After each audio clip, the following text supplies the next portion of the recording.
ஜாதியை பார்க்கல, ஊரை பார்க்கல. ஏங்க இந்த இவ்வளவு டிஜிட்டலில் இவ்வளவு வளர்ச்சியெல்லாம் வந்ததுக்கு பிறகுமா இன்னுமா அப்படி அந்த கிராமம் இருக்குது? புக் மை ஷோ எல்லாமே வந்து போட்டிருக்காங்க. டைரெக்டாக போய் பார்க்கும்போது இல்லை ஷோ கிடையாது, ஸோ ஆடியன்ஸ் எல்லாம் நிறைய பேர் வரமாட்டேங்கிறாங்க. அப்படி அது வந்து ரொம்பவே வந்து ரொம்ப டிசப்பாயிண்ட்டாகவே இருக்குது. ஒரு ஆயுள் தண்டனை கைதி கூட வந்து ஒரு ஒரு கட்டத்தில் வந்து அவங்க நன்னடத்தைன்னு சொல்லிட்டு ஒரு தண்டனை பாய்ச்சிருவாங்க. ஆனால் அந்த மாதிரி கூட இந்த கிராமம் வந்து அதை வந்து யாருமே வந்து அதை ஒரு பொருட்படுத்தலை. போனவங்க அப்படியே தான் இருக்கணும். நீங்கள் வந்து வருஷம்லாம் அப்படியே இருக்கு. இப்போ லேட்டஸ்ட் ஃபில்ம் மேக்கர்ஸ் எல்லாரும் கூடயும் நான் ஒர்க் பண்ணுறதுக்கு ஒரே ஒரு காரணம் தான் சார், என்னுடைய ரிசப்டிவிட்டி. நான் அவங்கள பரிபூர்ணமாக ஏற்றுக்கிடுவேன். Oneindia Tamil Filmibeat நேயர்கள் அனைவருக்கும் வணக்கம். நான் உங்கள் ரஞ்சித் கண்ணன். மார்ச் 8ஆம் தேதி ரிலீஸ்க்கு காத்துட்ருக்கிற ஒரு திரைப்படம் தான் அரிமாப்பட்டி சக்திவேல். அந்த படத்தினுடைய தயாரிப்பாளர் மற்றும் நடிகராக இருக்கக்கூடிய பவன் அவர்கள், இயக்குனர் ரமேஷ், அந்த படத்தில் நடிகையாக நடிச்சிருக்காங்க மேகனா, மற்றும் நம்ம எல்லாருக்குமே பிடிச்ச ஆல் டைம் ஃபேவரட்டான ஒரு நடிகர் மற்றும் நல்ல மனிதர் சார்லி அவர்கள். இவங்க 4 பேரும் தான் இந்த இன்டர்வியூவில் நம்மளோட இருக்காங்க. அவங்ககிட்ட இந்த படம் பற்றி நம்ம நிறைய விஷயங்கள் கேட்டு தெரிஞ்சுக்கலாம். வணக்கம் 4 பேருக்கும். வணக்கம் வணக்கம் வணக்கம். எப்படி இருக்கீங்க 4 பேரும்? நல்லா இருக்கீங்க. Yeah happy. உங்கள் பக்கத்தில் உட்காந்துருக்கனால எனக்கு கொஞ்சம் சந்தோஷமாக இருக்கும். So sir, belated birthday wishes முதல்ல. நேற்று பிறந்தநாள் உங்களுக்கு. நன்றிங்க. நன்றி சார். ஒவ்வொரு வருஷமும் பிறந்தநாளுக்கு எதுவும் கோல் எதுவும் வச்சுருப்பீங்களா? எதுவும் பிறந்த தினத்துக்குன்னு கோல் கிடையாதுங்க எனக்கு. நான் ஒவ்வொரு நொடி பொழுதும் கோல் உண்டு எனக்கு. நான் அதை முறையாக செய்யணும், சரியாக செய்யணுங்கிற உணர்வு இருந்துக்கிட்டே இருக்கும். நான் அடிக்கடி சொல்கிற வார்த்தை, என் பலவீனம் எதுவாக இருந்தாலும் என் பலம் இறைவன் மட்டுமே அப்படின்னு நம்புகிறவன் நான். அதனால் நல்ல நல்ல வேஷங்கள். இப்போது இந்த மாதிரி டைரக்டர் ரமேஷ் கந்தசாமி சார் வந்து இந்த ஃபில்ம் ஆரம்பிக்கும் பொழுது அரிமாப்பட்டி சக்திவேல்னு ஒரு சப்ஜெக்டோட வந்து எனக்கு சொல்லும் பொழுது, சார் நான் எப்பொழுதுமே கதையெல்லாம் கேட்க மாட்டேன், என்னுடைய கேரக்டர் என்ன, எனக்கு கடந்த ஒரு 10-15 ஆண்டுகளாகவே ஸ்பேஸ் இந்த ஃபில்ம் எனக்கு ரொம்ப முக்கியங்கிறதுனால அந்த மாதிரி இருந்தால் சொல்லுங்கள், இல்லை இது அதுக்காகத்தான் பண்ணி வச்சுருக்குறோம் அப்படின்னு சொல்லி படத்துடைய தயாரிப்பாளர் ஹீரோ வந்து பவன் அவரும் ரமேஷ் சாரும் 2 பேரும் வந்து எனக்கு சொன்னாங்க. எனக்கு அது பிடித்திருந்தது. அந்த நேரத்தில் இம்மீடியட்டாக பண்ண எனக்கு டேட்ஸ் எல்லாம் டைட்டாக இருந்தது. இதுக்கு வேறு கெட்டப் மாற்றணுங்கிறதுக்காக கொஞ்சம் அனுமதி கேட்டேன். அவங்க அதுக்காக வெயிட் பண்ணி பண்ணாங்க. எனக்கு அது ரொம்ப பிடித்திருந்தது. இது எல்லாவற்றையும் தாண்டி ரொம்ப ஒரு சிறப்பான ஒரு விஷயம் எப்படின்னா சார், நாம் ஒரு கோல்னு வைப்பதை விட, கோல் நோக்கி போவதை விட, அது சின்னதாகவோ பக்கத்தில் தொடக்கூடிய தூரத்தில் ஒரு கோல் வைக்கிறதை விட ஒரு ஒரு ஒரு லாங் டேர்ம் கோலாக ஒன்று வச்சுக்கிட்டோம்னு வச்சுக்கோங்களேன், அது இன்னும் கொஞ்சம் that will give more energy. Goal பக்கத்தில் இருக்கும் பொழுது அப்பா தொட்டாச்சு அப்படின்னு ஒரு சின்ன ரிலாக்ஸேஷன் வரும். கோல் லாங் டேர்ம் கோலாக இருந்ததுன்னா இன்னும் கொஞ்சம் நல்லாயிருக்கும். அந்த விதத்தில் இப்போ நீங்கள் கேட்டதுக்காக வேணால் நான் பதில் சொல்லலாம். லாங் டேர்ம் கோல் எனக்கு என்ன அப்படின்னா, தமிழ் திரைப்படங்களை வந்து உறுதியாக உலக அரங்கிற்கு எடுத்துகிட்டு போகும் முயற்சி. நிச்சயமாக தேசிய விருது மட்டுமல்ல, ஆஸ்கார் விருது மட்டுமல்ல, உலகின் தலை சிறந்த நடிகர்களுடைய அத்தனை அங்கீகாரங்களையும் என்னால் பெற இயலுங்கிற ஒரு நம்பிக்கை. இது எல்லாவற்றையும் தாண்டி மக்களை நாம் நேசிப்பது இந்த ஊடகத்தின் வாயிலாக. இதை தொடர்ந்து முறையாக செஞ்சுக்கிட்டு இருக்கணும் அப்படிங்கிறது தான் லாங் டேர்ம் கோல். நிச்சயமாக இதே மாதிரி எல்லா நடிகர்களுக்கும் கோல் இருந்தது அப்படின்னா தமிழ் சினிமா கண்டிப்பாக ஒரு மிகப்பெரிய உயரத்துக்கு போகும் அப்படிங்கிறது சாத்தியம். ஸோ நெக்ஸ்ட்டு தயாரிப்பாளர் அண்ட் நடிகர் சார். நிறைய பேர் வந்து நம்ம டைரக்ஷன் பண்ணி நடித்து பார்த்துருக்கோம், மியூசிக் டேரக்டராக வந்து நடித்து பார்த்துருக்கோம். ஆனால் ரொம்ப தயாரிப்பாளர் நடிகராக இருக்கிறது, அதுவும் ஒரு ரியல் இன்சிடெண்ட்டை பேஸ் பண்ணி பண்ணியிருக்கீங்க. எந்த ஒரு நிமிஷத்தில் முடிவெடுத்தீங்க நம்மளுடைய வாழ்க்கையில் நடந்த ஒரு சம்பவத்தை நம்ம படமாக பண்ணணும், நாம் நடிக்கணும் அதில் அப்படின்னு? எந்த நிமிடத்தில் அப்படின்னா, நான் வந்து பேசிக்காக நான் வந்து சினிமாக்காக வந்துட்டேன். சென்னைக்கு அசிஸ்டன்ட் டைரக்டராக ஒர்க் பண்ணேன். காதலித்து கல்யாணம் பண்ணதுனால சில விஷயங்கள் வழக்கத்துக்கு மீறி நடந்துச்சு.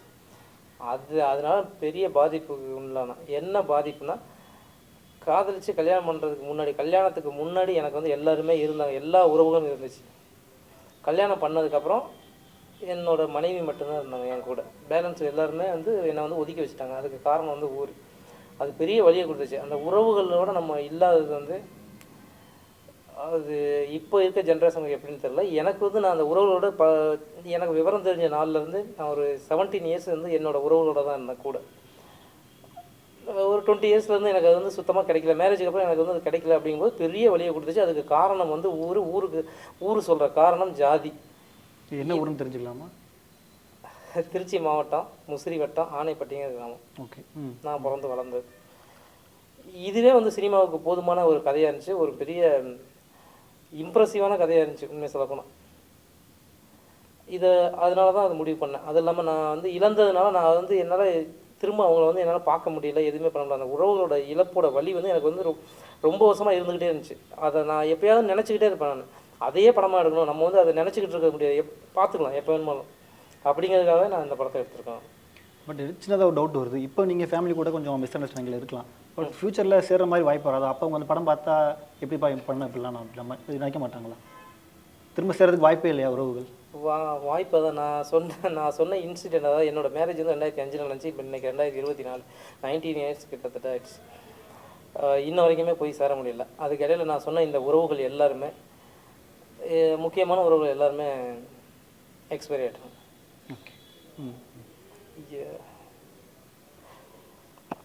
எங்கள் அப்பாவுக்கும் எனக்கும் உண்டான பாண்டிங் தான் இந்த படம். எனக்கு எங்கள் அப்பாவை அவ்வளோ பிடிக்கும், எனக்கு எங்கள் அப்பா அவ்வளோ பண்ணியிருக்காரு 20 இயர்ஸ் வரைக்கும். அதுக்கு உண்டான மரியாதை தான் இந்த படம். அதை பார்க்குறதுக்கு எங்கள் அப்பா இல்லை, சார்லி சார் தான் என்னோடய அப்பாவாக பண்ணியிருக்காரு. நான் செலக்ட் பண்ண எங்கள் அப்பா மாதிரியே ஒரு கேரக்டர் நான் செலக்ட் பண்ணேன். இது நான் எப்போவும் லைஃப் ஃபுல்லாக பார்த்துக்கிட்டே இருப்பேன் நான். நிச்சயமாக அதுவே ஒரு சந்தோஷமாக இருக்கும். நீங்கள் சொல்லும்போது உங்களுடைய பெயினை புரிஞ்சுக்க முடியுது எங்களால். ஸோ கண்டிப்பாக இந்த படம் ஒரு மாற்றத்தை உண்டு பண்ணும் அப்படின்னு நம்ம நம்பலாம். ஸோ நெக்ஸ்ட்டு மேக்னா, ஆக்சுவலாக இப்போ தான் உங்களுடைய படங்கள் நல்லா ஓடிட்டுருக்கு. மிகப்பெரிய பாராட்டு பைரி திரைப்படத்துக்கு. பட் இருந்தாலும் ஒரு பக்கம் எல்லாருக்குமே குறை இருக்குது. ஒரு நல்ல படம் நல்லா எடுத்திருக்காங்க, இருந்தாலும் தேட்டருக்கு மக்கள் வரமாட்டுறாங்க, இந்த படம் வந்து பெரிய அளவில் போய் சேர மாட்டேங்குது மக்கள்கிட்ட அப்படின்ட்டு எல்லாருக்குமே ஒரு ஏக்கம் இருக்குது. ஏன்னா பத்திரிகை ஊடகங்கள் எல்லாருமே பைரியே ஒரு நல்ல படம்னு சொல்லியிருக்காங்க, இருந்தாலும் தேட்டருக்கு வரமாட்டுறாங்க. என்ன காரணம்? நீங்கள் நடிச்சிருக்கீங்க அதில். அதுக்கு காரணமே இந்த ஓடிடி தான். மெயின் ரீசன் வந்து இந்த ஓடிடி தான். எல்லோரும் மோஸ்ட்லி வந்து இந்த ஓடிடிக்கு வந்து அடிக்ட் ஆகிட்டாங்க. நல்லா சரி வீட்டில் ஒரு புது படம் வருதா பார்க்கலாம், சரி ஓகே நல்லா ஜாலியாக என்ஜாய் பண்ணலாம் அப்படின்ற மாதிரி இருக்காங்க. ஸோ நிறைய பேர் வந்து தேட்டருக்கு போய் இந்த ஆஃப்டர் கொரோனா வந்து தேட்டருக்கு போகிறதே நிறைய பேர் ஸ்டாப் பண்ணிட்டாங்க. ஸோ அந்த எக்ஸ்பீரியன்ஸ் வந்து எப்படி இருக்கும் அப்படின்றது வந்து ஃபுல் அண்ட் ஃபுல்லாகவே மறந்துட்டாங்க. அது தியேட்டரில் பார்க்குற ஒரு எக்ஸ்பீரியன்ஸு நம்ம ஓடிடியில் கண்டிப்பாக கிடைக்கவே கிடைக்காது, சீரியஸாக சொல்கிறேன். ஸோ அந்த மாதிரி தான் பைரி மூவி வந்து எனக்கு பார்த்தவங்க எல்லாருமே வந்து அவ்வளோவா அப்ரிஷியேட் பண்ணியிருந்தாங்க என்ன. ஸோ தெரியாதவங்கள கூட வந்து எனக்கு இந்த மாதிரி நீங்கள் பைரி மூவியில் பண்ணியிருந்தீங்களா அப்படின்னு சொல்லிட்டு நிறைய பேர் கேட்டிருந்தாங்க. வாஸ் லைக் நீங்கள் மூவி பார்க்கலையா அப்படின்னு கேட்டால் இதை தான் கொஷின் கேட்குறாங்க. ஸோ எங்கே ரிலீஸ் பண்ணியிருக்காங்க, எந்த தியேட்டர் அப்படின்றாங்க. நம்ம போய் இப்போது கேரளாவில் வந்து 2-3 தியேட்டரில் ரிலீஸ் பண்ணியிருந்தாங்க. ஸோ தியேட்டரில் போய் கேட்டால் இந்த மாதிரி மூவி அப்படின்னு சொல்லிட்டு பைரி மூவி இந்த ஷோ டைமிங் அப்படின்னு கேட்டால் நம்மளுக்கு புக் மை ஷோ எல்லாமே வந்து போட்டிருக்காங்க. டைரெக்டாக போய் பார்க்கும்போது இல்லை ஷோ கிடையாது, ஸோ ஆடியன்ஸ் எல்லாம் நிறைய பேர் வரமாட்டேங்கிறாங்க அப்படி. அது வந்து ரொம்பவே வந்து ரொம்ப டிசப்பாயிண்ட்டாகவே இருக்குது. அது பைரினே கிடையாது, எந்த ஒரு மூவியாக இருந்தாலும் அது மேபி ஒரு சின்ன படமாக அப்படின்னு நினச்சி வரமாட்டேங்கிறாங்களா எப்படின்னு சொல்லிட்டு நம்மளுக்கு தெரியாது, கமர்ஷியல்ஸ் எக்ஸ்பெக்ட் பண்ணுறாங்களா அப்படின்னு சொல்லிட்டு நம்மளுக்கு தெரியாது. இப்போது ரீசெண்ட் டைம்ஸில் வந்து நமக்கு நிறைய மூவிஸ் வந்திருக்கு. இப்போ ரீசெண்டாக மஞ்சுமல்லி பாய்ஸ் அப்படின்னு சொல்லிட்டு வந்திருக்கு. நம்மளுக்கு இங்கே இருக்கிற க்ரேஸ் வந்து அவங்க ஊரில் வந்து அந்தளவுக்கு க்ரேஸ் கிடையாது. ஸோ அது லைக் எப்படின்னா நம்மளுக்கு பிடிச்சது மற்றவங்களுக்கு பிடிக்கணும் அப்படின்ற இது இல்லைங்களா. ஸோ அதே மாதிரி தான் அங்கே விருப்பப்படாதது வந்து இங்கே அதிகமாக விருப்பப்படுறாங்க. ஸோ அந்த மாதிரி சில மூவிஸ் வந்து ரொம்ப ஹைப் பண்ணி விடுறாங்க, நல்லா தான் இருக்கும். இருந்தாலும் ஹைப் பண்ணுறது மற்ற மூவி வந்து ஜட்ஜ் பண்ணிடக்கூடாது ஈஸியாக, இது நல்லா இருக்காது கமர்ஷியல்ஸ் இல்லை அப்படின்னு சொல்லிட்டு வந்து ஈஸியாக ஜட்ஜ் பண்ணக்கூடாது. எதுவாக இருந்தாலும் நம்ம எக்ஸ்பீரியன்ஸ் பண்ணால் மட்டும்தான் அந்த மூவி பற்றி தெரியும். ஸோ அது எதுவாக இருந்தாலும் சரி, பைரி மூவியாக இருந்தாலும் சரி, இந்த மூவி அரிமாபட்டி சக்திவேல் எதுவாக இருந்தாலும் சரி, அதை எக்ஸ்பீரியன்ஸ் பண்ணணும், தியேட்டருக்கு போய் எக்ஸ்பீரியன்ஸ் பண்ணணும். ரொம்ப வருஷம் ஆகிடுச்சு ஆக்சுவலாக அந்த கொரோனா வந்ததுக்கப்புறம் அந்த மாதிரி தியேட்டருக்கு போய் பார்த்து. ஸோ ஒரு எல்லாருக்குமே டீம் ஃபுல்லாகவே வந்து ஒரு டிசப்பாயிண்ட் இருந்தது. நம்மளுக்கு பைரி மூவி ரிலீஸ் பண்ணப்போ கூட எல்லாம் நிறைய டிசப்பாயிண்ட்ஸ். நல்ல பப்ளிசிட்டி இருந்தது, ப்ரொமோஷன்ஸ் வைஸ் எல்லாமே வந்து அவ்வளோவா எனக்கு நம்ம மீடியா வந்து அவ்வளோவா பாசிட்டிவாக தான் சொல்லியிருந்தாங்க. எங்கேயுமே வந்து நான் நெகட்டிவாக கேட்டதே இல்லை. ஸோ அந்தளவுக்கு வந்து அவ்வளோ பாசிட்டிவாக கொண்டு போனாங்க. தியேட்டர் வைஸ் பார்க்கும்போது எல்லோரும் இந்த மாதிரி தியேட்டருக்கு வராததுனால ஆடியன்ஸ் யாரும் பார்க்கறது இல்லை அப்படின்னு சொல்லிட்டு ஈஸியாக ஜட்ஜ் பண்ணிடுறாங்க. அந்த மூவி நல்லா இல்லைன்றதுனால தியேட்டருக்கு போகல ஸோ அப்படின்னு சொல்லிட்டு ஜட்ஜ் பண்ணுறாங்க. எதுவாக இருந்தாலும் நீங்கள் உங்கள் சொந்தமாக நீங்கள் போய் பார்த்தா மட்டும்தான் தெரியும். ஸோ மற்றவங்க சொல்கிறாங்க அப்படின்னு சொல்லிட்டு ஜட்ஜ் பண்ணிட முடியாது. ஃபஸ்ட்டு நமக்கு கேஜிஎஃப் மூவி பார்ட் 1 வந்தப்போ கூட நிறைய பேர் வந்து தியேட்டருக்கு ஏறல. ஸோ அந்த மூவி என்ன இருக்க போகுது அப்படி இப்படின்னு சொல்லிட்டு அதுக்கப்புறம் தான் அதை பற்றி பார்த்தவங்க சொன்னதுக்கப்புறம் தானே அதை எக்ஸ்பீரியன்ஸ் பண்ணாங்க. சிலர் வந்து போய் டைரெக்டாக பார்த்ததுக்கப்புறம் தான் அதை எக்ஸ்பீரியன்ஸ் பண்ணாதான் தெரியும் அந்த மூவி எப்படி இருந்தது, சூப்பர் ஹிட்டாக. இப்போ மறுபடியும் 3rd பார்ட் கூட வரப்போகுது. அதே மாதிரி தான் நான் சொல்கிறேன், எந்த மூவியாக இருந்தாலும் நீங்கள் ஓனாக போய் எக்ஸ்பீரியன்ஸ் பண்ணுங்க. ஸோ மற்றவங்க சொல்கிறாங்க அப்படின்றாங்க அந்த என்ன சொல்லுவாங்க வாயால் ஈஸியாக சொல்லிட முடியும். ஸோ அது நம்ம பண்ணும்போது அது ரொம்ப கஷ்டம் அப்படின்ற மாதிரி அது வந்து மற்றவங்க பேசும்போது அது ஈஸியாக இருக்கும். அது நல்லா இல்லை, அது என்ன இருக்குது, கமர்ஷியல்ஸ் யாருமே கிடையாது அப்படி இப்படின்னு சொல்லுவாங்க. டைரெக்டாக நீங்கள் போய் பாருங்கள், அது ஒரு டிஃப்ரெண்ட் எக்ஸ்பீரியன்ஸ் கிடைக்கும் தான் அப்படின்னு நாங்கள் நம்புகிறோம். ஸோ அதே மாதிரி தான் இந்த நம்ம பைரி மூவி வந்து நிறைய பேர் எக்ஸ்பீரியன்ஸ் பண்ணாமல் நிறைய பேசியிருந்தாங்க. ஸோ இந்த மூவி கூட எங்களுக்கு வந்து அந்த நாங்கள் சப்போர்ட் பண்ணணும், நீங்கள் தான் சப்போர்ட் பண்ணணும். தியேட்டருக்கு போய் எக்ஸ்பீரியன்ஸ் பண்ணால் தான் தெரியும். எல்லா மூவி வந்து based on true story, Arimappatti Sakthivel வந்து. ஸோ இந்த மூவி பற்றி சொல்லணும் அப்படின்னா வந்து ரொம்ப ரொம்ப அவ்வளோ ஹார்ட் ஒர்க் பண்ணியிருக்காங்க எல்லாருமே. வந்து பார்க்குறவங்களுக்கு யாருமே நிறைய பேர் சில ஆர்டிஸ்ட் எல்லாம் புதுசாக பண்ணியிருக்காங்க அப்படின்ற மாதிரி ஒரு இதுவே இருக்காது. அவ்வளோ ஹார்ட் ஒர்க் வாங்கியிருக்காங்க டைரக்டர் சார் ரமேஷ் சார் வந்து. எல்லார்கிட்டையும் ஹார்ட் ஒர்க், ஈவன் நம்ம ஹீரோ சார் கிட்ட கூட எல்லார்கிட்டையும் அவ்வளோ ஹார்ட் ஒர்க் வாங்கியிருக்காங்க. பார்க்கும்போது யாருக்குமே நடிக்கிறாங்க அப்படின்ற மாதிரி தெரியாது, ரியலிஸ்டிக்காகவே இருக்கும் பர்ஃபார்மன்ஸ் எல்லாம் பார்க்கும்போது அவ்வளோ. அண்டு சார்லி சார் அண்டு அப்புறம் சன் அண்ட் ஃபாதர் எமோஷன்ஸ் எல்லாமே வந்து அவ்வளோ கனெக்ட் ஆயிருந்தது எனக்கு. பார்க்கும்போது நமக்கே வந்து கண் கலங்குற மாதிரி சீன்ஸ் எல்லாமே நிறைய கொடுத்துருக்காங்க. ரொம்ப ஹார்ட் டச்சிங்காக இருந்தது. நிறைய சீன்ஸ் எல்லாம் பார்க்கும்போது இந்த மூவியில் ரொம்பவே அருமையாக அமைஞ்சிருந்ததுன்னு அப்படின்னு சொல்லணும். என்னோடய கேரக்டர் இந்த மூவியில் அமைஞ்சது வந்து எனக்கு ரொம்ப ஒரு ப்ளஸ் பாயிண்ட்டாக இருந்து ப்ரவுட் மூமெண்ட்டாக தான் இருந்தது. எனக்கு எல்லோரும் அப்ரிஷியேட் பண்ணும்போது, ப்ரிவ்யூ பார்த்ததுக்கப்புறம் அப்ரிஷியேட் பண்ணும்போது I was like really happy. So ரொம்ப நாளுக்கு அப்புறம் வந்து ஒரு ஃபுல் அண்ட் ஃபுல் நல்ல ஒரு டெப்த் உள்ள கேரக்டர் பண்ணியிருக்கோம் அப்படின்ற ஒரு ஃபுல் அண்ட் ஃபுல் சாட்டிஸ்ஃபேக்ஷன் இருந்தது எனக்கு இந்த மூவி பார்த்ததுக்கப்புறம். ஸோ அதுக்கு காரணம் பக்கத்தில் இருக்கிறது அதுதான் டைரக்டர் சார், இயக்குனர் ரமேஷ் சார். ஸோ உங்கள்கிட்ட தான் ஒரு முக்கியமான கேள்வி கேட்கணும்னு நினச்சேன். அதாவது நம்ம ஒரு நல்ல படம் எடுத்திருக்கோம், தேட்டருக்கு கொண்டுட்டு போகணும், மக்கள் உள்ளே கொண்டு வரணும். பொதுவாகவே மக்கள் மத்தியில் பெரிய பெரிய ஸ்டார் இருந்தால் தான் தேட்டருக்குள்ளே வரணும் அப்படின்றது பொதுவாகவே அது உங்கள் மைண்டில் ரிஜிஸ்டர் ஆயிடுச்சு. இந்த மாதிரியான நல்ல படங்களுக்கு எப்படி நம்ம கொண்டுட்டு வரப்போம், அது உங்களுக்கு எவ்வளோ பெரிய சவாலாக இருக்குது? சவாலுங்கிறது கண்டிப்பாக பெரிய சவாலாக தான் இருக்குது. ஏன்னா வந்து மெயினாக வந்து கதையை யோசிச்சதுக்கப்புறம் கதை வந்து அவர் தான் ஹீரோ தான் கொடுத்தார். கதையை படித்து பார்த்துட்டு அதுக்கப்புறம் வந்து அவர் பண்ணுறேன்னு சொல்லும்போது வந்து ஒரு புதுமுகமாக வராரு. அவரை வந்து எப்படி ஏற்றுக்குவாங்க, கதைக்கு கரெக்டாக இருக்கும். ஆனால் ஆடியன்ஸ்கிட்ட போயிட்டு நம்ம தேட்டருக்கு வருவாங்களா என்னங்கிற ஒரு டவுட் அப்போவே இருந்துச்சு. அதுக்கப்புறம் தான் வந்து சார்லி சார் இவங்கெல்லாம் கொஞ்சம் ஃபெமிலியரான ஆர்டிஸ்ட் தான் கண்டிப்பாக தேவைப்படும் அப்படின்னு சொல்லிட்டு ஒவ்வொருத்தவங்க படத்தில் நடித்தவங்க ஏற்கனவே தெரிஞ்ச முகமாக வந்து முதல்ல அதுக்கு யூஸ் பண்ணோம் படத்துக்கு வந்து. அப்படி யூஸ் பண்ணது தான் சார்லி சார் ஃபஸ்ட்டு ஃபிக்ஸ் பண்ணது. சார்லி சார்னால் அந்த கதைக்கு ஆப்டாக இருப்பான்னு ஆல்ரெடி அவர் ஃபிக்ஸ் பண்ணிட்டார். கதை எழுதும் போதே வந்து இவர் தான் அப்படின்னு முடிவு பண்ணிவிட்டு அவரை போயிட்டு பார்த்துட்டு கதை சொன்னோம். அவருக்கு வந்து கதை கேட்ட உடனே நான் பண்ணுறேன் அப்படின்னு சொன்னார். அதுக்கப்புறம் வந்து கொஞ்ச நாள் கொஞ்சம் எங்கள் சைடில் கொஞ்சம் டிலே ஆகி திரும்ப பேசணும், ஒத்துக்கிட்டு நடிக்க ஒத்துக்கிட்டாரு. இப்போ தேட்டருக்கு வந்து நீங்கள் வந்து கேட்குறது வந்து தேட்டர் வருமானா வரமாட்டாங்க தான். இருந்தாலும் வந்து கமர்ஷியல் எலிமெண்ட்டோட இது ஒரு டாக்குமெண்ட்ரி படம் மாதிரி தான் போகும். நம்ம ஜாதியை பற்றி எடுக்கும்போது டாக்குமெண்ட்ரி மாதிரி போகும். அப்படிங்கிறதுனால ஒரு கமர்ஷியலாக கொஞ்சம் கொண்டு போயிடுவோம் கதையை வந்து. ரொம்ப வந்து டாக்குமெண்ட்ரிக்காக வேணாம் அப்படிங்கிற பட்சத்தில் அங்கே நடந்த சம்பவங்களை மட்டும் வந்து டயலாக் வைஸும் சீன் வைஸாகவும் வச்சுக்கிட்டு அந்த சீன் வைஸை வச்சுட்டு மீதியெல்லாம் சாங்கு ஃபைட்டு சாங் ஒவ்வொன்றும் வேறு மாதிரி தான் இருக்கும், ஒரே மாதிரியே இருக்காது ஒரு பேட்டர்ன். சாங் வந்து இப்போ ஓரளவுக்கு எல்லோரும் கேட்டவங்க எல்லாருமே வந்து சாங்லாம் நல்லா தான் இருக்குது, இந்த படத்துக்கு நல்லா தான் இருக்குது. சாங் ஷூட் பண்ணும்போதே மேனேஜர்லாம் கேட்டு அவர் அன்றைக்கி தான் வந்திருந்தார். இந்த சாங் ஏதோ நல்லா தானே இருக்குது, நல்லாவே போகும் இதெல்லாம் வந்து அப்படின்லாம் சொன்னாங்க. ஒருத்தவங்க ஒவ்வொரு மாதிரி சொன்னாங்க. இப்போ வந்து தேட்டருக்கு கூப்பிட்டு போகும்போது தான் படமாக எடுத்துட்டோம், போட்டு பார்த்துட்டு வந்து ஃபஸ்ட்டு பார்த்தம்போது கொஞ்சம் அங்கங்கே கொஞ்சம் லேக் இருந்துச்சு. அதெல்லாம் வந்துட்டு கொஞ்சம் கட் பண்ணிவிட்டு என்னதான் இருந்தாலும் இதுக்கு மேலே வந்து ரொம்ப கட் பண்ணோம்னா கதை வந்து கொஞ்சம் தெளிவாக இருக்காது. அப்படிங்கிறனால வந்து அந்த போகிற ஸ்பீடு வந்து கொஞ்சம் என்ன சொல்ல வரங்கிறது புரியாதுங்கிறனால வந்து சில விஷயங்கள் அப்படி அந்த கொஞ்சம் ஸ்லோவாக தான் இருக்கும். ஏன்னா எமோஷனல் படம், புது ஹீரோ பண்ணுறாரு, மற்றவங்களாம் இருக்காங்க. இருந்தாலும் வந்து இவ்வளோ லென்த்தான ஷாட்டு கொஞ்சம் இதெல்லாம் இருக்கும்.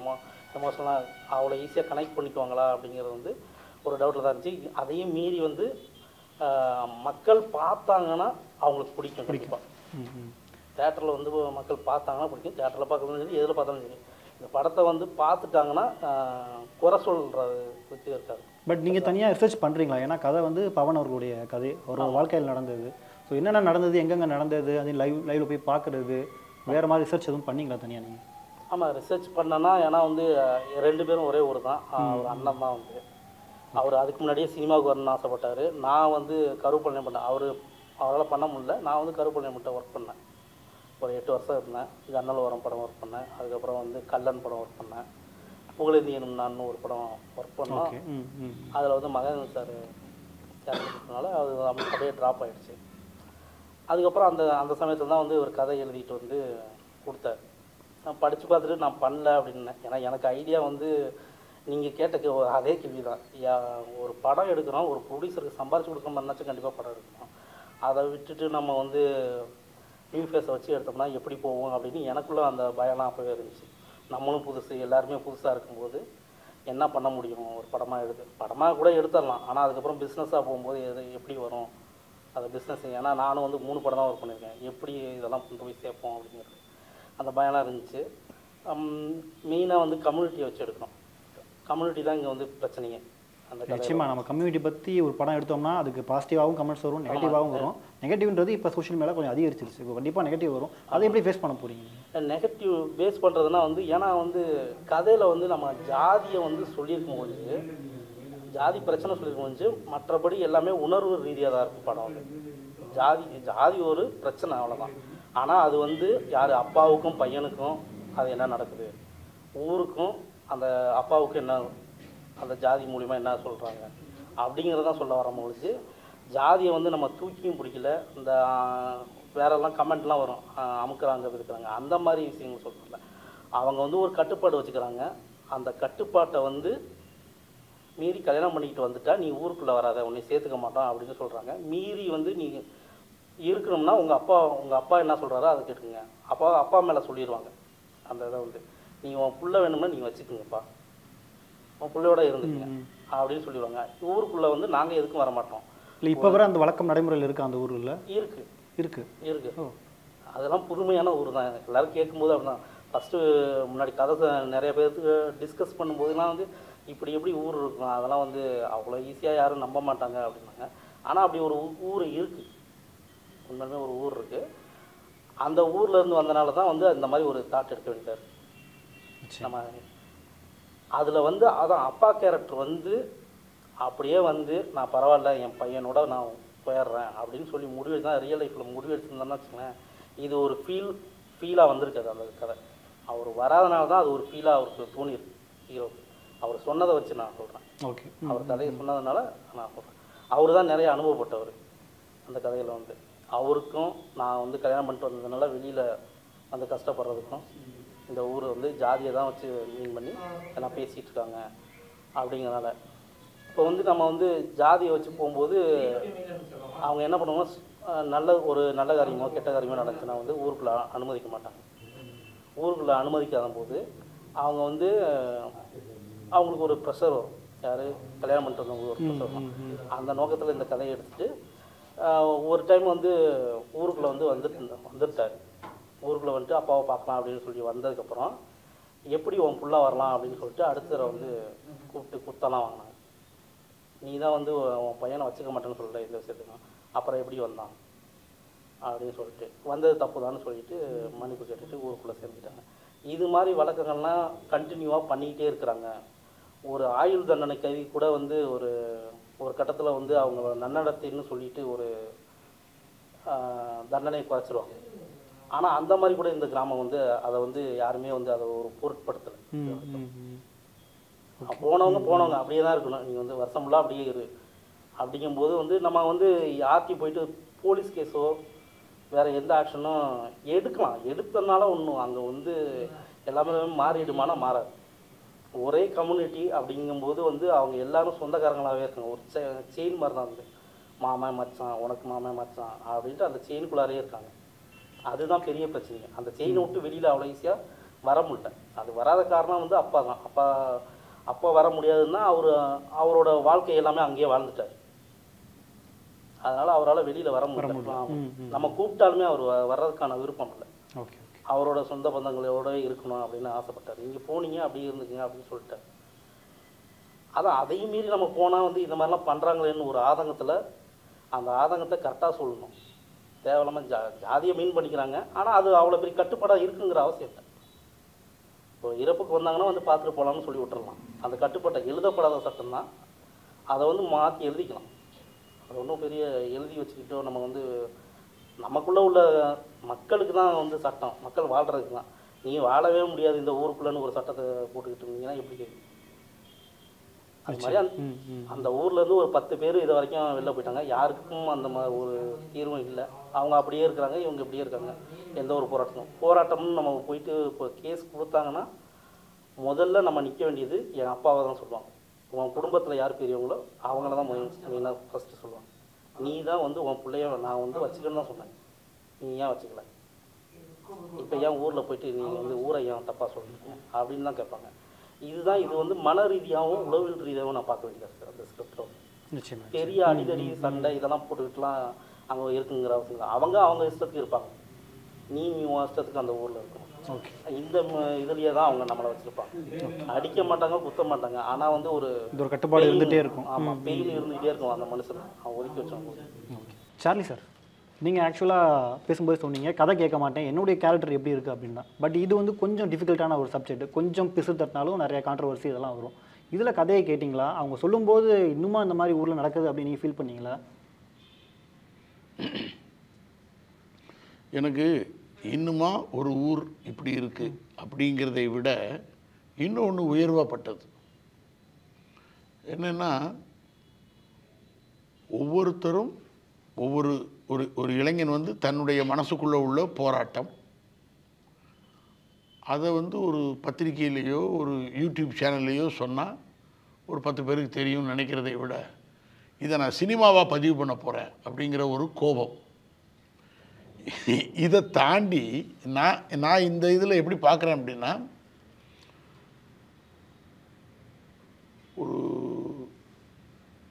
ஒரு கட்டுப்பாட்டை எதிர்த்து ஒரு காதல் எப்படி ஜெயிச்சு வருது அப்படின்னு நான் பார்க்குறேன்.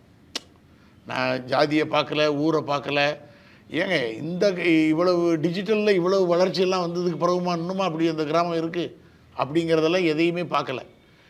இதுகளுக்கு நடுவில் கடைசி வரைக்கும் என்ன ஆனாலும் நான் உன்னை காப்பாற்றுவேன் அப்படின்னு ஒரு இளைஞனும், எதுவாக இருந்தாலும் நான் உங்கள் கூட தான் இருப்பேன், நம்ம உழைச்சி நம்ம காலிலே நிற்போம் அப்படின்னு ஒரு பெண்ணும் 2 பேர் சேர்ந்து வாழ்கிற அந்த ஒரு சுப்ரீம் கான்ஃபிடென்ஸ் எனக்கு அது ரொம்ப பிடிச்சிருந்தது. அதனால ஐ செட் எஸ். ஆனால் எனக்கு ஒர்க் பண்ணும் பொழுது இந்த விஷயங்கள் எதுவுமே தெரியாது. எனக்கு எப்படி சொல்லப்பட்டது அப்படின்னா, என் கேரக்டரை மட்டும்தான் நான் கேட்பேன். சார் உங்களுக்கு ஒரு அப்பா, சரி சார், நீங்கள் அப்பா பேச்சு இது வரைக்கும் மீறினதே இல்லை. அப்பா வீட்டுக்குள்ளே இருக்கும் பொழுது நீங்கள் சத்தமாக கூட பேச மாட்டீங்க. சரிப்பா, உங்களுக்கு பையங்க ஒரு 3 பேர், சரி சார், அந்த பையங்க உங்களுக்கு எதிராக பேச மாட்டாங்க. நீங்கள் ஜென்ரலாகவே ஊரில் சவுண்டாக பேசுகிற ஆள் கிடையாது. எதுக்குங்க ஒரு சராசரிக்கும் கீழ் கூனி குறுகி அப்பாவியாக இருக்கக்கூடிய, தன் குரலை பதிவு செய்யாத, எந்த இடத்திலும் உயர்த்தாத ஒரு சாதாரணமான ஒரு விவசாயின்னு வச்சுக்கோங்களேன். விவசாயம் பார்த்துக்கிட்டு இருக்கிற ஒரு விவசாயி, அவன் குடும்பத்தில் இப்படி ஒரு பிரச்சனை வருது. நீ எப்படி உன் பையன் கூட போக போறியா, இல்லை குடும்பம் பையனை உதறி விட்டுட்டு உங்கள் குடும்பத்துக்காக நீ இங்கே ஊரோடு சேர்ந்து இருக்க போறியா? நாளைக்கு ஏதாவது ஒன்று ஆயிடுச்சின்னு வையி, உங்கள் அப்பா செத்து போயிட்டானா அவன் பாடி எடுக்கிறது கூட யாரும் நாங்கள் வரமாட்டோம், நீங்களே தான் தூக்கிக்கிடணும் அப்படிங்கிற கட்டுப்பாட்டுக்குள்ளே இருக்கிற ஒரு வெகுளின்னு வச்சுக்கோங்களேன். ஸோ எனக்கு இந்த டைப் ஆஃப் ரோல் வந்து it's a real challenge for an actor. அதுக்காக ஐ செட் எஸ். ஆக்சுவலாக இப்போ உங்களுடைய படங்கள் ரீசெண்டாக நாங்கள் பார்த்துட்ருக்கோம். மாநகரம் ஆகட்டும், அதுக்கு பிறகு எறும்பு, கொன்றால் பாவம் அப்படின்ட்டு நல்ல நல்ல கண்டென்ட்டாக நடிச்சிட்டு இருக்கீங்க. ஆமாம், கொஞ்சம் எனக்கு ஒரு 15 ஆண்டுகளாகவே I prefer space in the film. நான் முன்னாடி எல்லா வேஷங்களையுமே ஒர்க் அவுட் பண்ணி நடிப்பேன். வரக்கூடிய வாய்ப்புகள் எல்லாத்தையும் நான் பயன்படுத்திக்கிடுவேன். எஸ்பெஷலி கிருமி அப்படின்னு ஒரு படம் டைரக்டர் அனுச்சரனுடைய படம் அது. ஸோ அந்த ஃபில்முக்கு பிறகு தான் எனக்கு கொஞ்சம் இந்த மாதிரி வேடங்கள் கொஞ்சம் வேறு மாதிரி ஐ கேன் ட்ராவல். கொன்றால் பாவம் படமும் எறும்புங்கிற படமெல்லாம் தேசிய விருதுக்கு பரிந்துரை செய்யப்பட்டிருக்கு. இப்போ கரண்ட்டில் இருக்குது. நல்ல நல்ல பேர் இப்போ அப் டு ஜோ வரைக்கும் என்னுடைய பாத்திரம் வந்து கதையுடைய ஓட்டத்திற்கு மிக முக்கியமான இடங்களில் வர்றதும் கதை ஓட்டத்தை தள்ளி செல்லக்கூடிய ஒரு பாத்திரமாகவும் அமையுது. அது அது அது ஒரு நல்ல விஷயமா நான் பார்க்குறேன். நான் இல்லை இப்போ ரமேஷ் ஆகட்டும், எறும்பு பண்ண சுரேஷ், இந்த தலைமுறை இயக்குநர்கள் உங்களை சரியாக பயன்படுத்திக்கிறாங்கன்னு நினைக்கிறீங்களா? நிச்சயமா ஐ மோர் கன்வீனியன்ட். இப்போ லேட்டஸ்ட் ஃபில்ம் மேக்கர்ஸ் எல்லாரும் கூடயும் நான் ஒர்க் பண்ணுறதுக்கு ஒரே ஒரு காரணம் தான் சார், என்னுடைய ரிசப்டிவிட்டி. நான் அவங்கள பரிபூர்ணமாக ஏற்றுக்கிடுவேன். அவங்க இன்ஃபேக்ட் அரிமாப்பட்டி சக்திவேல்ங்கிற இந்த படம் இருக்குல்ல சார், நான் டைரக்டர் ரமேஷ்டையும் எங்கள் ஹீரோ ப்ரொடியூசர் பவன் சார்கிட்ட எங்கள் ஹீரோயின் மேகனாட்டெல்லாம் நான் அடிக்கடி சொல்லக்கூடிய வார்த்தை, எங்கள் டீமில் சொல்லக்கூடிய வார்த்தைகள் என்னென்னா, இது வந்து ரொம்ப பெரிய ஆரவாரமான ஒரு பெரிய திருப்பு முனையாக ஒரு பெரிய ஒரு சமுதாய மாற்றத்திற்கான அந்த மாதிரி சினிமாலாம் கிடையாது. நீங்கள் அப்படியெல்லாம் தப்பாக நினைக்காதீங்க. இது நம்ம ஒர்க் பண்ணுற படம், நல்ல படம். ஆனால் ஒரு நம்பிக்கை, this is most simple film with powerful content. Nice, அழகாக சொன்னீங்க. அது ஒன்று. அப்புறம் இது வந்து கொஞ்சம் எங்கள் கேமராமேன் வந்து ஜேபி மேன், பேர் வந்து புருஷோத்தமன், சுருக்கிட்டார். சுருக்கும் பொழுது புருன்னு சுருக்கலாமே அப்படின்னு, இல்லை இப்படி தான் சுருக்குவேன், ஒரு மனிதன்னு காட்டணும், ஸோ ஜேபி மேன் அப்படின்னு வச்சிட்டார். இந்த ஃபில்ம் பார்த்தா அவ்வளவு எக்ஸலன்ட் ஃபோட்டோகிராஃபி இருக்கும். எடிட்டர் வந்து சதீஷ், பிரமாதமான எடிட்டிங் ஒர்க் பண்ணியிருக்கார். இதில் ஒரு சினிமா வந்து நிறைய இன்க்ரீடியன்ஸு. இப்போது நான் எனக்கு இந்த ஃபில்ம் பார்த்துட்டு பெரிய ஷாக் என்னென்னா, சார் பிரமாதமாக பேசியிருக்காங்களா சார் ஹீரோயினுக்கு, யார் சார் டப்பிங் பேசுனது அப்படின்னு. சார் நாகநாதா சார் டப்பிங்கே, அவங்க வாய்ஸுக்கு அவங்களே தான் சார் கொடுத்துருக்காங்கன்னு. அவ்வளவு பர்ஃபெக்ட் டிக்ஷனோட அவங்களே எமோஷனாக சேர்த்து மிக்ஸ் பண்ணி கொடுக்கும் பொழுது ஒரு இட் ஹஸ் காட் ஒரு ஆடட் அட்ராக்ஷன் படத்துக்கு. இதெல்லாம் வலு சேர்க்கக்கூடிய விஷயங்கள். ரொம்ப லைட்டர் வெயினில் என்ன எப்படி இருக்க அப்படின்னு சொல்லிட்டு ஈமான் பண்ணியிருக்கார் ஒரு கேரக்டர். அது வந்து எப்படின்னா, அவர் லைட்டர் வெயின் மாதிரி தெரியும், ஆனால் அவரும் ஊருக்கு கட்டுப்பட்டவர், ஊருக்கு பயந்தவர். அப்படி ஒரு ரோல் இருக்கும். என்னுடைய அப்பாவா நடிக்கிறது வந்து அழகுன்னு சொல்லி பிரமாதமான ஆக்டர் அழகு அண்ணன் பண்ணியிருக்காரு. அவர் சின்ன திரையிலையும் பண்ணியிருக்காரு, இதுலேயும் பண்ணிகிட்டு இருக்காரு, எக்ஸலண்ட்டாக பண்ணியிருக்காரு. ஸோ ஒரு தாத்தா, ஒரு அப்பா, பையங்க எல்லாத்தையும் சொல்லக்கூடிய ஜென்ரேஷன் எல்லாம் ஒரே வீட்டில் இருக்கிற மாதிரி இவங்க அந்த இடத்த போய் தேடி பிடிச்சி எடுத்திருக்காங்க. அரியலூரில் இன்ஃபேக்ட் அந்த வீட்டுக்கு அறிஞர் அண்ணா, முத்தமிழ் அறிஞர் கலைஞர், நடிகர் திலகம், அவங்கெல்லாம் யங்கர் டேஸில் அந்த வீட்டுக்கு வந்து தங்கி இருந்து போன இடத்த அந்த மாதிரி பழமையான ஒரு வீட்டை பிடிச்சிருக்காங்க. என்னுடைய வீடு அந்த கிராமமே அப்படிப்பட்ட ஒரு கிராமத்தை தான் எடுத்துருக்குறாங்க, தேர்ந்தெடுத்து படப்பிடிப்புக்காக பயன்படுத்தியிருக்காங்க. இது எதுக்குன்னா சார், படத்தில் வந்து இப்போ என் ஒய்ஃப் கேரக்டர் வந்து செந்தி அப்படின்னு ஒரு ஆர்டிஸ்ட் பண்ணியிருக்காங்க. அவங்க பின்னி எடுக்கிற ஆர்டிஸ்ட்டு. அவங்க சின்ன திரையிலையும் பண்ணுறாங்க, இந்த படங்களையும் பிரமாதமாக ஆக்ட் பண்ணிகிட்டு இருக்காங்க. எக்ஸலண்ட்டாக பண்ணியிருக்காங்க. அவங்கவுங்க ரோல் வந்து ஹீரோயினுடைய அண்ணன் கேரக்டர் ரொம்ப வைட்டல் ரோல். ஓகே, அவர் தான் மொத்த குடும்பத்துக்காக எகிர்றாரு, வேண்டாம் போனால் போகுது விட்டுரு அப்படின்னு ஒரு சாரை சொல்கிறாங்க, சரின்னு விட்டுறாரு. இல்லை விடாதடா, நீ விட்டு அப்புறம் நம்ம குடும்பமே நாரிடும் அப்படின்னு சொல்லி குடும்பத்தில் ஒருத்தவங்க சொல்கிறாங்க, மறுபடியும் எகிறாரு. ஸோ இது எல்லாமே யூஸ்வலான வில்லன் கிடையாது. பிர்லா போஸ்ன்னு பிரமாதமாக ஆக்ட் பண்ணியிருக்காரு. ஸோ எல்லாருமே புதியவர்களாக இருந்தாலும் படம் வந்து ஃப்ரெஷ்ஷாக இருக்குது பார்க்குறதுக்கு. எனக்கு அந்த நம்பிக்கை இந்த அரிமாப்பட்டி சக்திவேல் மேலே இருந்ததுனால வாட் ஐ டன் இஸ் கரெக்டான டீம் தான், நல்ல படம் தான் அப்படிங்கிற உணர்வை கொடுத்தது. Super sir. ஆக்சுவலாக சார் நீங்கள் பவன் சார், சரி நீங்கள் படத்தை தயாரிக்கிறீங்க, நடிக்கிறீங்க, ஹீரோவாக நடிக்கிறீங்க. எண்ட் ஆஃப் த டே நீங்கள் சொன்ன நினச்ச மாதிரி கரெக்டாக படம் வந்துருச்சா, கோர்வையாக வந்துருச்சா?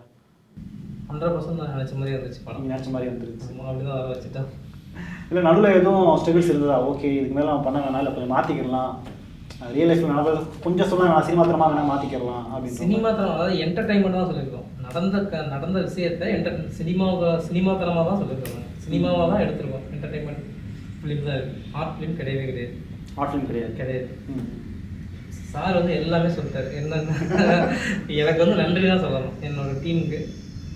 சார்லி சார், அலன் சார், ஈமான் அண்ணாச்சி, சூப்பர் குட் சுப்ரமணியம் அண்ணா, அவருக்கு பெரிய சப்போர்ட்டு. மேகனா டைரக்டர்லாம் ரொம்ப பொறுமையாக தான் இருப்பார். சார்லி சும்மா சொல்லிட்டே இருக்காரு, பொறுமையாக பார்ப்பாரு, கரெக்டாக பார்ப்பாரு வேறு. எடிட்டர் சதீஷ் மிகப்பெரிய சப்போர்ட், எனக்கு மிகப்பெரிய சப்போர்ட். மணி அமுதவன் மியூசிக் டைரக்டர். சார் சொன்னார் நினைக்கிறேன், இப்போ தான் பேசிக்கிட்டு இருந்தீங்க. ஆமாம், என்னோடய ஃப்ரெண்டு தான், 15 வருஷம் நண்பர் தான். எல்லாருமே நல்ல சாங், ஒரு 4 சாங் நல்ல சாங் கொடுத்துருக்காரு. ரொம்ப நாள் கழித்து ஒரு படத்தில் எல்லா சாங்குமே நல்லா இருக்குன்னா இந்த படம் அதை கேட்டுட்டு சொல்லுவேன். ஸோ இவங்க எல்லாத்துக்குமே மிகப்பெரிய நன்றியை நான் தெரிவிச்சுக்கிறேன்.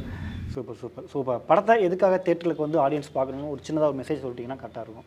எதுக்காக பார்க்கணும்னா, நான் எடுத்த காரணம் ஒரு மோட்டிவேஷனல் ஃபிலிமாக தான் இருக்கணும். இதை பார்த்துட்டா அவர்கிட்ட எந்த சூழ்நிலையும் எவ்வளோ கீழே போனாலும், எவ்வளோ ஸ்ட்ரகிள்ஸ், அந்த எவ்வளோ இது அனுபவிச்சாலும் அதுலேருந்து மீண்டு வரணும், அந்த எண்ணம் இருக்கணும் அப்படிங்கிறதுக்காகவே நான் பார்த்துருக்கேன். அது எனக்குள்ளே எப்போவுமே இருக்குது. எவ்வளோ கஷ்டத்தை, எவ்வளோ இதை பார்த்துட்டேன், எவ்வளோ இழப்புகளை பார்த்துட்டேன், ஆனால் அது வந்து மீண்டு வரணும் அப்படின்னு எனக்குள்ளே தோணிக்கிட்டே இருக்குது. அதுக்காகவே இந்த படத்தை பார்க்கும்போது அந்த எண்ணம் வரணும். நிச்சயமாக இப்போ நீங்கள் சொல்லும்போதே இந்த படம் பார்க்குற ஆர்வத்தை தூண்டுறீங்க. ஸோ படம் நாளைக்கு ரிலீஸ் ஆக போகுது. உங்கள் 4 பேருக்கும் வாழ்த்துக்கள். நீங்களும் அடுத்தடுத்த லெவலுக்கு போகணும் அப்படின்னு எங்கள் டீம் சார்பாக வாழ்த்துக்கள். ரொம்ப நன்றி. ரொம்ப நன்றி. ரொம்ப நன்றி. எல்லோரும் வந்து தேட்டரில் படம் பாருங்க, பார்த்துட்டு அவங்களோட ரிவ்யூ வந்து இந்த எழுதப்படாத சட்டத்துக்கு வந்து நீங்களும் ரிவ்யூ எழுதலாம். எது வேணாலும் சொல்லுங்கள், எப்படி இருக்குது படம், எப்படி இருக்குது, யார் எப்படி பண்ணியிருக்காங்க அப்படிங்கிறது. ஃபிலிம் சேனலுக்கு நன்றி. தேங்க்யூ.